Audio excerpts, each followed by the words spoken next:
त्रिभुवन पीड़ा हरणहार हो। तुमको मेरा नमस्कार।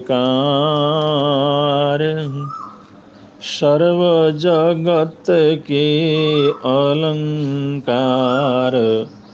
प्रणाम तुम्हें मेरा हर बार। तीन जगत के नाथ आपके चरणों में जाऊं बलिहार।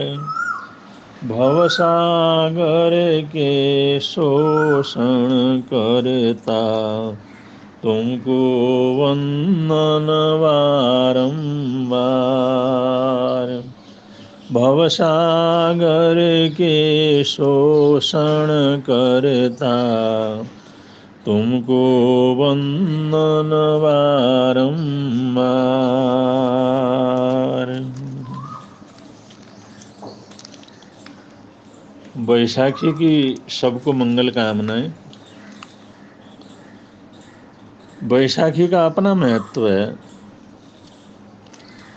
किसानों के लिए रबी की फसल तैयार होती है तो इससे बढ़कर के और खुशी का और क्या प्रसंग हो सकता है। और हमारा देश कृषि प्रधान देश रहा है, तो ये बैसाखी एक कृषि प्रधान देश होने के कारण हमारे देश के लिए बहुत ही महत्वपूर्ण पर्व रहा है। और इस दिन किसान लोग सहयोग भी देते थे, सेवा भी करते थे, खुशियां भी मनाते थे। उनको ये पता होता था हमारी रबी की फसल बहुत अच्छी हुई है। और दूसरी बात, ये हमारे देश में समय समय पर सन्यासियों ने राज किया। साधुओं ने, सन्यासियों ने, ब्रह्मचारियों ने, आचार्यों ने, उपाध्यायों ने। इसलिए भारत को सन्यासियों का देश बोला जाता है, सन्यासियों की संस्कृति बोला जाता है। और जब हजारों गुरुकुल थे तो गुरुकुल के जो प्रधानाचार्य थे वो सन्यासी होते थे। एक नानक देव की परंपरा चली, नानक देव की गद्दी चली। ये भी पूरी तरह से आध्यात्मिक एक गद्दी है, लेकिन आगे चल कर के जैसे जैसे उनकी गद्दी में उनके शिष्य बैठते चले गए और आगे जैसे जैसे बढ़े, उन लोगों को सन्यासी होते हुए हथियार उठाना पड़ा, सेना बनानी पड़ी, लड़ना पड़ा, क्योंकि विदेशी आतताइयों ने हमारे देश की संस्कृति को नष्ट करने का प्रयत्न किया था। यहाँ पर कोई भी भारतीय संस्कृति वाला न रहे और सारे के सारे इस्लामिक हो जाएं, ऐसे प्रयत्न हुए।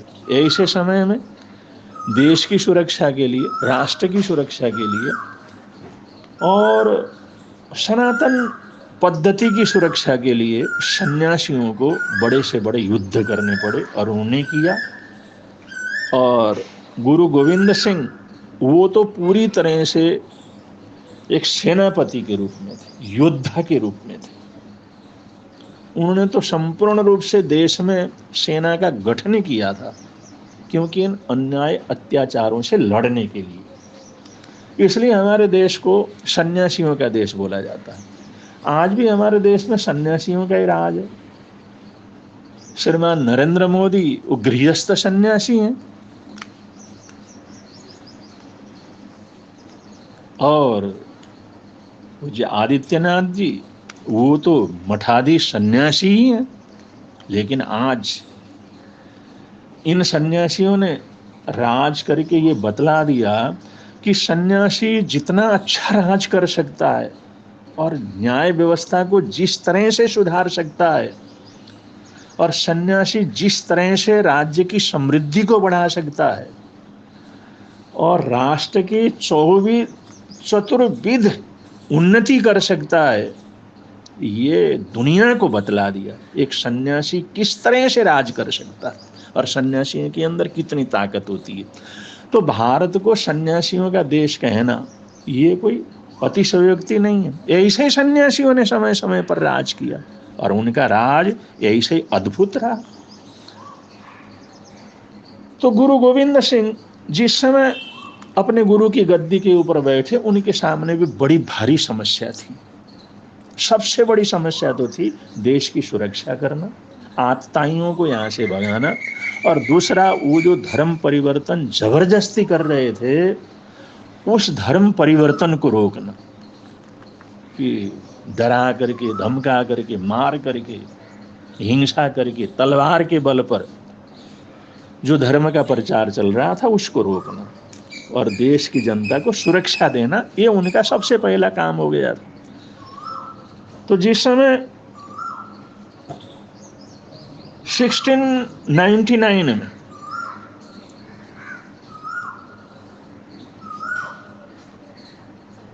सोलह सौ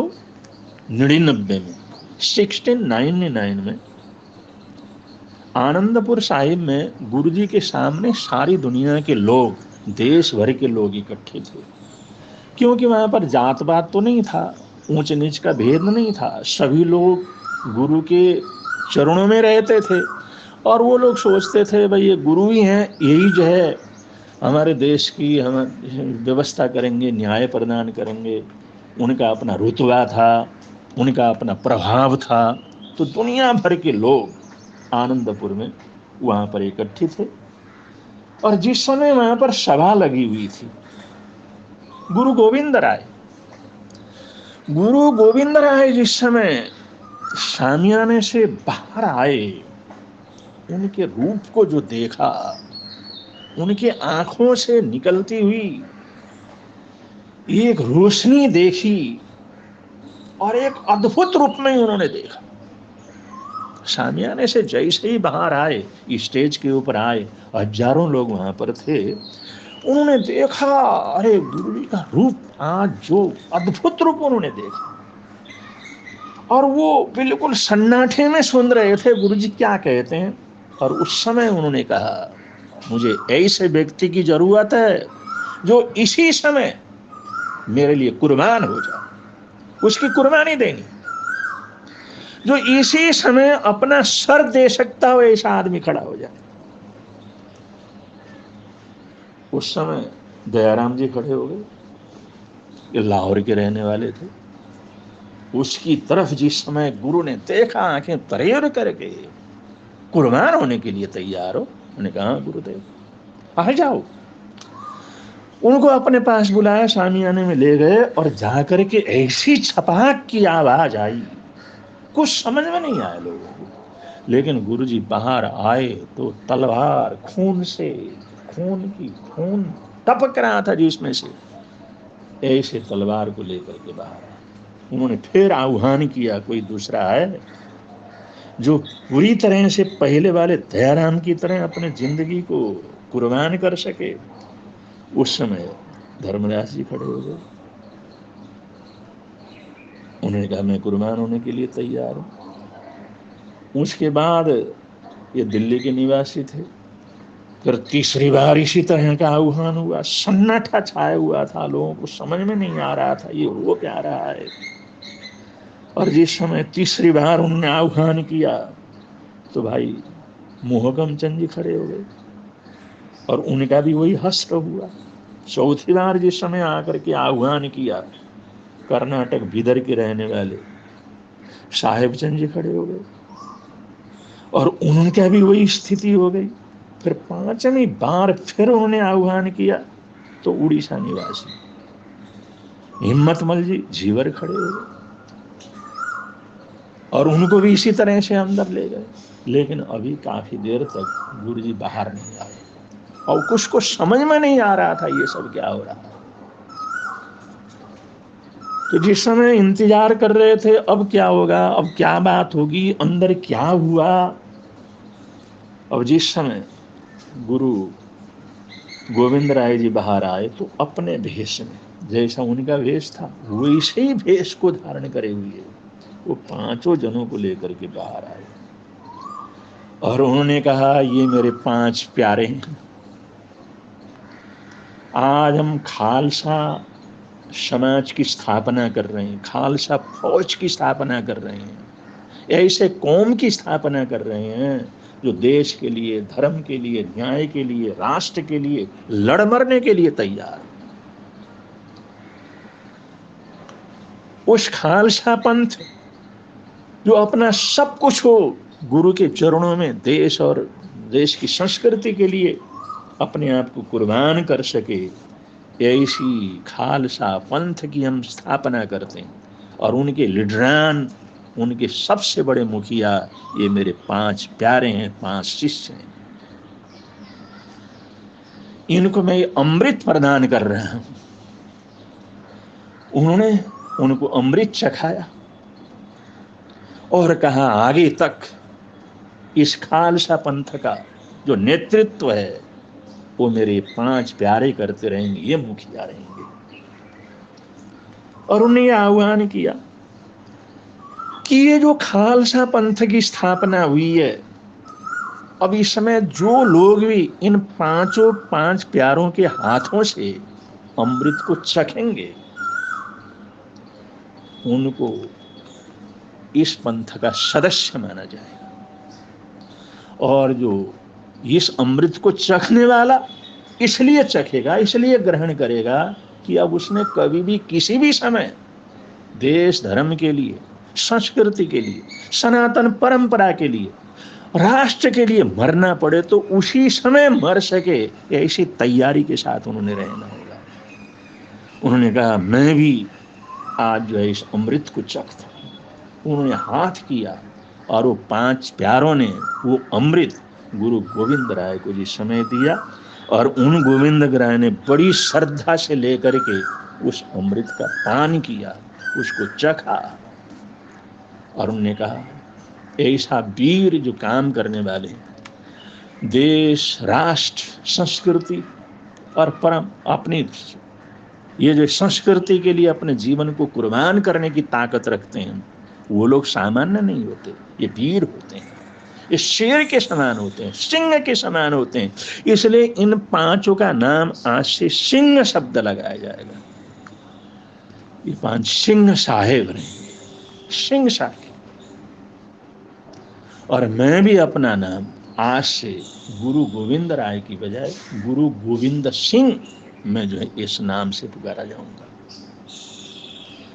तो उन्होंने गोविंद राय से अपने आप को गोविंद सिंह जो है घोषित किया। उन 5 को सिंह साहेबान के रूप में घोषित किया और उन्होंने कहा, जो इनके हाथ से अमृत चखेगा उसने भी इसी तरह कुर्बान होने की ताकत रखनी है, कुर्बान रहने की भाव रखना है, शुद्ध चरित्र रखना है, श्रेष्ठ जीवन रखना है, श्रेष्ठ सोच रखना है। और जहाँ वीरता की जरूरत पड़े, लड़ने की जरूरत पड़े, आतताइयों से भिड़ने की जरूरत पड़े, तो हर जगह भिड़ने के लिए तैयार रहना है।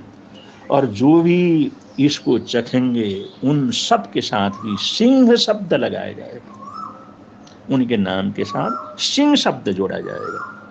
और उनका भेष होगा केश, कंघा, कड़ा, कृपाण और कछहरा। ये 5 चीजें उनको धारण करनी होंगी। और जो अमृत चक्कर के इन 5 चीजों को धारण करेगा वो देश के लिए, राष्ट्र के लिए, संस्कृति के लिए, धर्म के लिए, अपने देश की संस्कृति के लिए मर मिटने के लिए उसको तैयार रहना होगा। यहाँ से खालसा पंथ प्रारंभ होगा। यहाँ से एक जो नई मुहिम प्रारंभ हुआ, यहाँ से धर्म की रक्षा का एक प्रण प्रारंभ हुआ। तो ये जो वैशाखी का दिन है ये अपने आप में बड़ा अद्भुत है। और इन्हीं वीर बहादुरों की वजह से हमारे देश की संस्कृति सुरक्षित रही है। और इनके साथ साथ इनको अपना हीरो समझ करके न मालूम देश के कितने लोगों ने अपने जीवन की कुर्बानियां दी। बहुत से ने भेष नहीं बदला, लेकिन इन लोगों से शिक्षा लेकर के देश और धर्म के लिए कुर्बान हो गए, स्वतंत्रता के लिए कुर्बान हो गए। ये एक तरह से भारत की स्वतंत्रता का आंदोलन था, एक तरह से भारत की आजादी का आंदोलन था, जिसके लिए खालसा पंथ की स्थापना हुई और गुरु गोविंद राय गुरु गोविंद सिंह बने। तो ये बड़ा अद्भुत इतिहास है बैसाखी का। इसलिए आज भी पूरे पंजाब में और जहां जहां पर भी अपने सिख भाई लोग हैं, वो खालसा पर्व को बड़े धूमधाम से, बड़े हर्षोल्लास के साथ मनाते हैं। और ये तो ऐसे क्षण थे जो हिंदुस्तान के प्रत्येक व्यक्ति ने इसकी सराहना की, और न मालूम कितने लोग हर देश के कोने से, हर कौम से, हर जाति से इसके अंदर जुड़े, क्योंकि इसके अंदर जो अमृत चख लिया उसकी जाति एक ही जाति, वो सिंह हो गया बस, उसके लिए कोई भेदभाव नहीं रहा। इस तरह से भारतीय परंपरा को उन्होंने इकट्ठा किया और भेदभाव जो था उसको दूर करने का प्रयत्न किया।